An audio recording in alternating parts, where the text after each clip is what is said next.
Salam sang debater. Kali ini pagi-pagi sang debater sudah nampil ya. Ayak-ayak wae. Begini kawan-kawan, saya sengaja ngambil pagi ini untuk tampil monolog aja nih ya. Kenapa saya katakan monolog? Karena saya tidak mencantumkan alamat saya di situ ya. Tujuannya apa? Karena memang saya ada membahas sedikit mengenai masalah judulnya lucu juga ini saya pikir ya. Ini nih, dari Kristen murtad ke Islam, artinya mu'alaf. Dari mu'alaf murtad lagi dia ke Kristen. Apalah judul yang cocok kira-kira kawan-kawan ya? Itulah yang membuat saya agak geli juga menulis judulnya ini kan. Saya bingung apa yang mau ditulis mengenai judul, tapi sudahlah. Kita tidak usah memikirkan itu dulu. Tapi kita lihatlah ada 3 orang unyu-unyu ya. Tapi 2 orang yang paling saya kenal dalam dunia lintas agama ini, Hani Kristianto dan Irene Handono. Kayaknya mereka ini lagi uring-uringan ini. Ya, kasihan sih melihat mereka uring-uringan. Oke, kita lihat dulu video yang ada ini disuguhkan oleh orang ini 2 ya. Entah apalah maksud mereka ini. Apakah mereka jadi akar kepahitan, saya nggak tahu ya. Kita saksikan aja dulu. Assalamualaikum warahmatullahi wabarakatuh. Malam hari ini, malam yang cerah. Alhamdulillah, saya berbincang-bincang dengan Kohani Kristanto, kemudian juga dengan Pak Deddy Suher tadi. Alhamdulillah, juga ada putri saya di sini. Kita berbincang-bincang banyak hal, termasuk tentang murtadnya kembali seorang yang bernama Yudi Mulyana, menjadi murtad kembali, dan banyak berita yang beredar, antara lain yang menjadi perhatian saya adalah karena yang bersangkutan seringkali menggunakan istilah saya anak angkat Ibu Irene Handono katanya. Perlu saya jelaskan di sini bahwa saya tidak mempunyai anak angkat. Kenapa? Karena dalam Islam tidak dikenal anak angkat dan itu haram. Nah, kawan-kawannya, beliau mengatakan di dalam Islam tidak dikenal anak angkat. Karena dalam Islam anak angkat itu katanya haram. Apakah demikian? Oke, mari kita buka. Ini anak angkat dalam Islam adalah haram, kata beliau ini ya. Kalau kalian sepakat, ya silakan aja sih. Tetapi inilah faktanya. Nabi Muhammad memilih anak angkat namanya Zaid bin Haritsa. Artinya apa? Bukan saya yang membilang loh. Irene Handono mengatakan bahwa di dalam Islam itu namanya haram. Apakah Nabi Muhammad telah melakukan sebuah perbuatan yang haram? Sekarang yang Nabi itu siapa? Irene Handono kah? Atau Nabi Muhammad? Sehingga dia bisa mengharam-haramkan Nabi Muhammad yang telah mengangkat Zaid menjadi anaknya. Loh, kalian bilang itu bukan anak angkat segala macam. Oke, saya buka ini sebuah situs Islam ya. Nanti kalau kalian mau membantah, bantah aja dari sini ya. Abu Usamah atau yang lebih dikenal dengan nama Zaid bin Haritsah bin Syarahil. Abu Iksak membacanya Syurahbil. Merupakan seorang sahabat yang sangat istimewa. Begitu mulianya beliau. Sampai-sampai beberapa hukum syariat pun turun berkenaan dengan kisahnya. Sejarah telah mengungkapkan bahwa satu-satunya sahabat yang namanya diabadikan oleh Allah SWT dalam Al-Quran. Al-Ahzab 37 adalah Zaid bin Haritsah. Demikian pula satu-satunya sahabat yang pernah diangkat Rasulullah SAW menjadi anak angkat. Mutabahna beliau juga Zaid bin Haritsah. Sehingga beliau dikenal pada saat itu dengan panggilan Zaid bin Muhammad. Begitu kurang lebih keterangan yang dijelaskan oleh Imam Ibnu Atsir dalam USD Al-Gabahnya. Oke ya, nanti yang lanjutnya kalian baca sendiri. Nah, sekarang Irene Handono, yang Nabi itu kau atau Nabi Muhammad? Itu harus kita pertegas dulu ya, agar bibir licin Irene Handono ini jangan sembarang ucap. Tanpa sadar dia sudah menghujat Nabi yang mengangkat anak angkat. Atau dia mau membatalkan lagi seperti pernah dia membatalkan Aisyah umur 6 tahun dan 9 tahun itu. Silakan. Bantahlah, buat sebuah pernyataan Iranono bahwa Zaid itu bukan anak angkat Nabi Muhammad dan itu haram. Menurut hukum Islam. Kan kamu bilang tadi ya, bukan saya yang mengatakan kamu. Oke, Hiren Handono, kamu mungkin lebih, andai kata kamu hidup, mungkin kamu sudah nabi, lebih nabi daripada Nabi Muhammad ya. Dan itu kamu duduk bersama Pak Hani Kristianto yang juga mungkin salevel dengan kau ya. Oke, kita lihat lagi apa ucapan dia ya.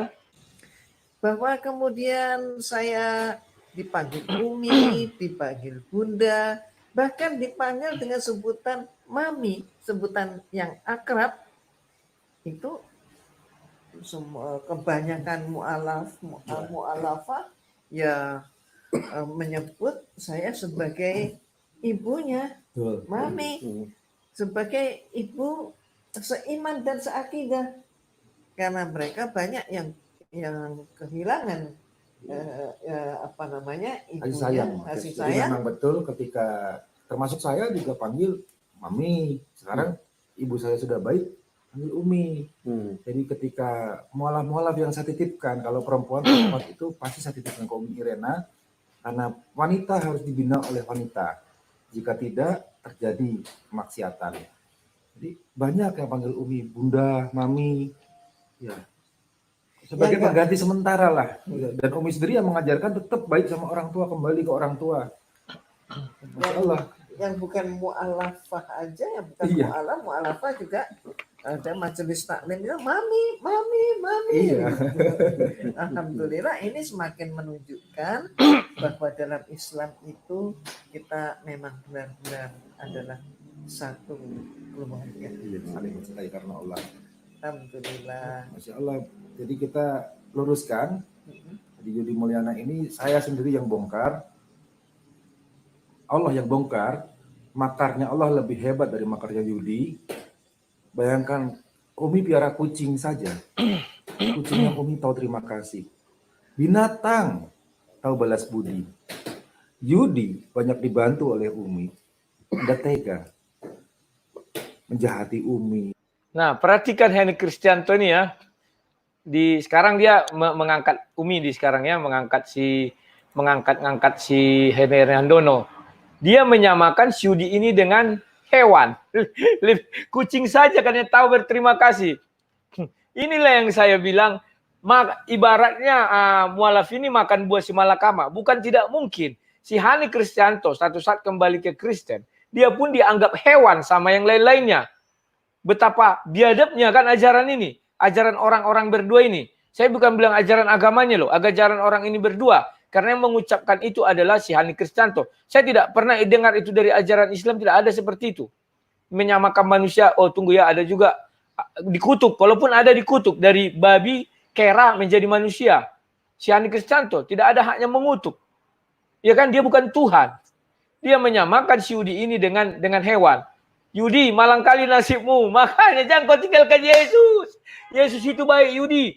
Tidak pernah dia menghina orang jadi babi, jadi kera, tak ada. Tidak pernah jadi kucing kau dianggap. Orang-orang Kristen, kalau kamu alaf pun, kau murtad dari Kristen. Oke, saya bahas sedikit mengenai kekristenan ya. Nah, di dalam kekristenan ada juga ayat-ayat mengenai apa ini? Murtad. Murtad itu namanya murtad. Nah, kita mulai baca dari 1 Timotius ini ya. Bagaimana pandangan orang Kristen terhadap murtad ini? Di sini jelaskan, tetapi roh dengan tegas mengatakan bahwa di waktu-waktu kemudian ada orang yang akan murtad, lalu mengikuti roh-roh penyesat dan ajaran-ajaran setan-setan. Ingat, bukan saya yang bilang. Dari sudut pandang Alkitab, apabila ada orang murtad, maka dia adalah mengikuti roh-roh jahat dan setan-setan. Ingat tidak? Kadang memang kita pikir aneh kok jadi setan-setan. Itulah ucapan yang ada di sini. Oleh tipu daya pendusta-pendusta yang hati nuraninya memakai cap mereka. Bukan saya yang bilang ini. Rasul Paulus jauh-jauh hari sebelum ada agama lain. Maksudnya sebelum datang agama Islam. Ini sudah dibilangkan Rasul Paulus. Bukan saya yang bilang. Ya kan? Mereka itu melarang orang kawin. Melarang orang makan-makan menciptakan yang diciptakan Allah. Supaya dengan mengucap syukur dimakan oleh orang yang percaya dan telah mengenal kebenaran. Nah ini kan pas. Kayak tadi malam itu si Moko Ginta melarang orang itu berumah tangga. Disuruhnya cerai. Iya kan? Dilarang makan makanan ada diciptakan Tuhan katanya kan. Dan percaya telah mengenal kebenaran, ya kan? Karena semua yang diciptakan Allah itu baik dan satu pun tidak ada yang haram jika diterima dengan ucapan syukur. Sebab semuanya itu dikuduskan oleh firman Allah dan oleh doa. Perhatikan. Bahwa orang murtad itu dibilang apa? Mengikuti roh-roh penyesat dan ajaran-ajaran setan. Jadi Yadi Mulyadi, jadi apa namanya ini? Yudi Mulyana, sesuai 1 Timotius 4 ini, dia sudah mengikuti roh-roh penyesat. Mungkin dia tersesat. Dan ajaran-ajaran setan. Itu dari sudut pandang Kristen ya. Kalian tak boleh marah. Ini isi Alkitab kami. Isi Bible. Mengerti kalian maksud saya? Dari sudut agama kalian bilang kami kafir, kami tidak marah. Ya kan? Sama juga kalau orang murtad itu juga murtad apa juga di sana dikatakan, bahkan disuruh penggal. Ya kan? Karena orang-orang murtad ini sudah meninggalkan Tuhannya. Kalau di sini jelas Rasul Paulus mengatakan mengikuti roh-roh penyesat itu dan ajaran-ajaran setan. Ya kan? Bukan saya yang bilang loh. Oke, kawan-kawan, jangan kalian sentimen sama saya.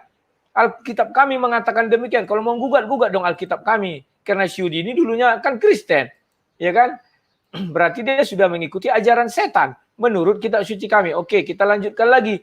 Apa kata si Hani Kristianto yang berani mengatakan Yudi ini kucing. Dia sudah setarakan diri dengan Tuhan yang mengutuk kera dan babi jadi manusia. Kalau ini mengutuk jadi kucing. Menfitnah Umi. Apakah Anda berhati manusia atau binatang? Yang mudah-mudahan bermanfaat iwafillah. Dukung terus dakwahnya Umi. Dukung terus doakan kami. Dan murtad silahkan murtad, tapi tolong jangan jelekkan agama kita sendiri atau agama orang lain. Dan kayaknya perlu juga Umi jelaskan bahwa kalau sebagai ibu, sebagai Umi, sebagai bunda, mami seiman dan seakidah, kalau sudah iman dan akidahnya berbeda, maka putus. Dan karenanya pula semua apa yang diperbuat oleh saudara Yudi Mulyana itu di luar tanggung jawab saya. Nah, perhatikan. Di awal dia tidak mengakui Yudi Mulyana ini sebagai anak angkatnya. Sekarang dia mengakui kan, dibilangnya kalau sudah jadi beda agama putus. Dan semua tanggung jawabnya di luar dari tidak tanggung jawabku lagi, kata Irene Handono kan. Ini yang saya bilang aneh orang-orang ini ya kawan-kawan. Nah, sekarang Hani Kristianto sadar nggak apa yang diucapkan Uni itu? Kalau sudah beda agama, yang satu kafir pasti. Jadi Hani Kristianto, orang tuamu kalau masih Kristen, kamu kafir itu. Jangan kau dekat-dekati. Nanti kau dilaknat Allah. Kafir, kau tidak boleh makan di rumah kafir. Kan begitu, ya kan? Orang tuamu kafir, tidak bisa lagi kau ikut dia. Kan dibilang gitu. Kalau sudah kafir tidak bisa dijadikan penolong, pimpinan, segala macam. Seperti kata Irene Handoro, putus hubungan. Sadis. Kalau Kristen apa ada ajaran begitu? Tidak. Inilah salah satunya ajaran di Kristen ya. Ketika kita melihat orang murtad, apa yang kita lakukan? Itulah yang dikatakan domba tersesat. Tidak tahu jalan pulang. Maka Yesus selalu menunggu, menanti dia dengan penuh kasih. Kamu pulang saya terima, kamu tidak pulang bukan kesalahan saya lagi. Ingat cerita anak bungsu. Anak bungsu pergi ke negeri orang. Dia pergi. Diambiskannya semua harta bapaknya. Apakah bapaknya tidak menunggu? Menunggu. Bapaknya menunggu terus. Ya kan? Kalau kalian, saya merinding nih.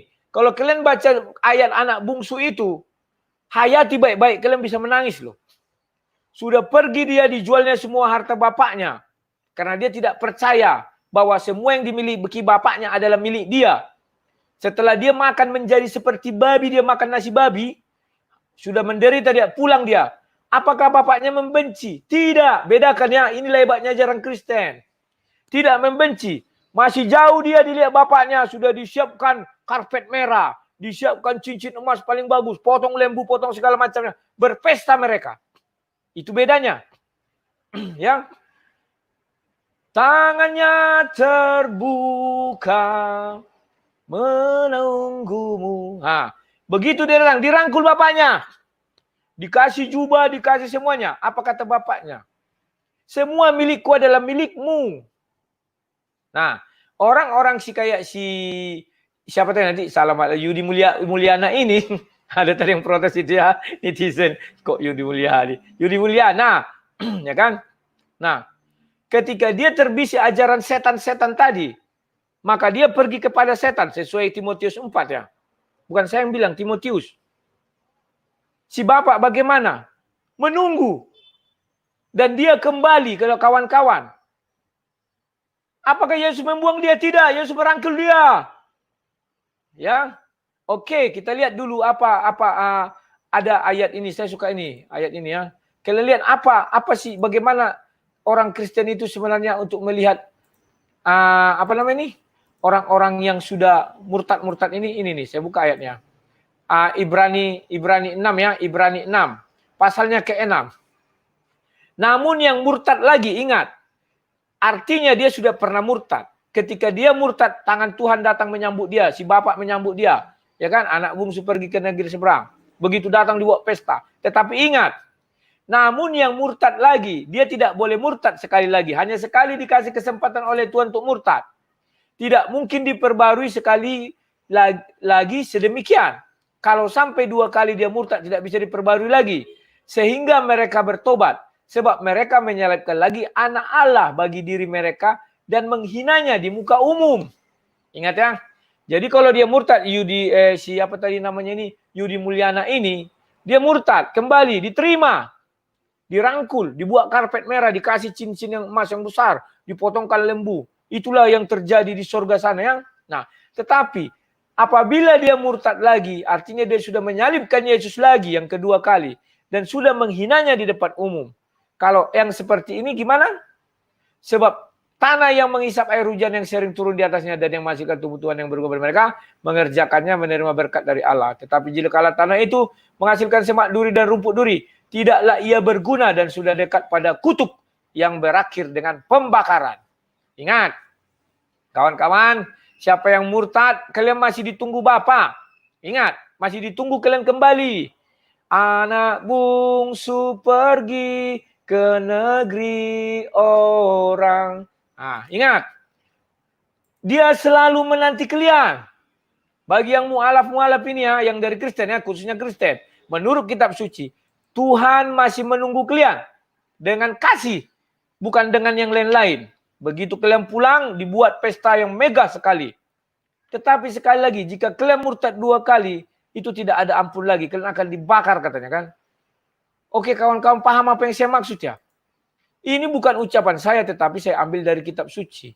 Bukan saya yang mengatakan. Ini kita lihat lagi bagaimana Irene Handono ini sepertinya mulai memiliki akar kepahitan di dalam dirinya ya. Sehingga dia merasa udah putus katanya. Demikian pula saya pertegas bahwa Saudara Yudi Mulyana tidak pernah tergabung di Yayasan Irena Center. Nah, sekarang disangkal lagi. Yudi Mulyana tidak pernah tergabung di Yayasan Irene Center. Ya sudah, kalau tidak ya sudah, kenapa kau marah-marah? Semua dibilangnya tidak ada hubungan. Terus kenapa dia marah-marah? Apa karena si Yudi Mulyana tadi mengatakan anak angkatnya? Loh, gimana sih? Waktu dia masih di agama ibu pasti senang kali. Oh iya, ini apa? Bahkan dapat dana kan. Mu'alaf. Di dalam Al-Quran haknya cuma 1, menerima zakat. Sama Hani Kristianto itu. Cuman zakat Hani Kristianto mungkin lain ya. Kita tidak tahu, bukan hanya beras. Nah, kita lihat dulu apa akhir dari ceritanya. Awas, jangan terkecoh. Di Mu'alaf Center Indonesia juga nggak pernah. Jadi di luar dia ngaku dia pernah jadi ketua Mu'alaf Center Indonesia Cirebon. Oh. Itu berdusta. Itu penyusup, snus horse-nya kita ini. Hati-hati dengan orang-orang semacam Yudi Mulyana, jangan mau diadu domba. Inilah saatnya kita di bulan mulia Ramadan ini kita satukan ukhuwah Islamnya untuk membela izah dan marwah. Ya, bersama Islam adalah Saudara. saudara. Masya Allah. Ya Allah. Oke, kawan-kawan, sudah ya kita sudah melihat lelucon-lelucon Hani Kristianto dengan Irene Handono ya. Kalau saya ditanya sebagai Kristen, ada orang murtad. Kayak kemarin di channel saya kan ada itu yang dibilangnya mu'alaf itu kan. Apakah saya marah? Tidak, saya tidak marah. Saya ucapkan kepada dia selamat. Selamat ya bro, aku bilang. Artinya Anda sekarang sudah memiliki hak untuk nikah 4 kali. Dimanfaatkan bro. Loh, itu perintah. Kalau di dalam Kristen, memang ada poligami, tetapi bukan perintah Tuhan. Tetapi di dalam Al-Quran, surah An-Nisa 3 itu ya, 4 ya, itu ada perintah 3 dan 4. Itu ada perintah. Artinya apa? Kita bisa menggunakan hak itu hak kita loh, dedikasi kita hak. Gunakanlah sebaik mungkin. Kan demikian. Makanya saya ucapkan selamat ya bro, gitu. Saya tidak marah. Ngapain saya marah? Alkitab sudah menuliskan kok bahwa mereka itu, ingat ya 1 Timotius 4 tadi apa dibilang? Mengikuti roh-roh penyesat dan ajaran-ajaran setan. Bukan saya yang bilang, Alkitab, hebat kali Alkitab ini. Berani Alkitab mengatakan ajaran setan yang mereka ikuti. Bukan saya. Itulah hebatnya Bible, tegas. Kalau tidak gugat Bible itu, 1 Timotius itu. Kemanapun dia pindah murtad. Kok kalian bilang kami ajaran setan? Nanti biar Rasul Paulus menjawab kalian. Pikir dulu kalian ke surga sana kan. Bukan saya yang bilang. Dari sudut agama kami ya begitu. Makanya saya tidak pernah marah sama orang kalau pindah agama. Malah saya ucapin selamat. Selamat ya, sudah masuk ajaran setan. Loh, ucapkan kalian loh. 1 Timotius bukan aku yang bilang. 1 Timotius 4 itu yang ucapkan selamat. Oke kawan-kawan, saya cukupkan. Setelah ini ada lagi saya buat live ya mengenai ini juga, tapi yang lain bahas. Sekian dan terima kasih untuk sesi kali ini. Salam sang debaters.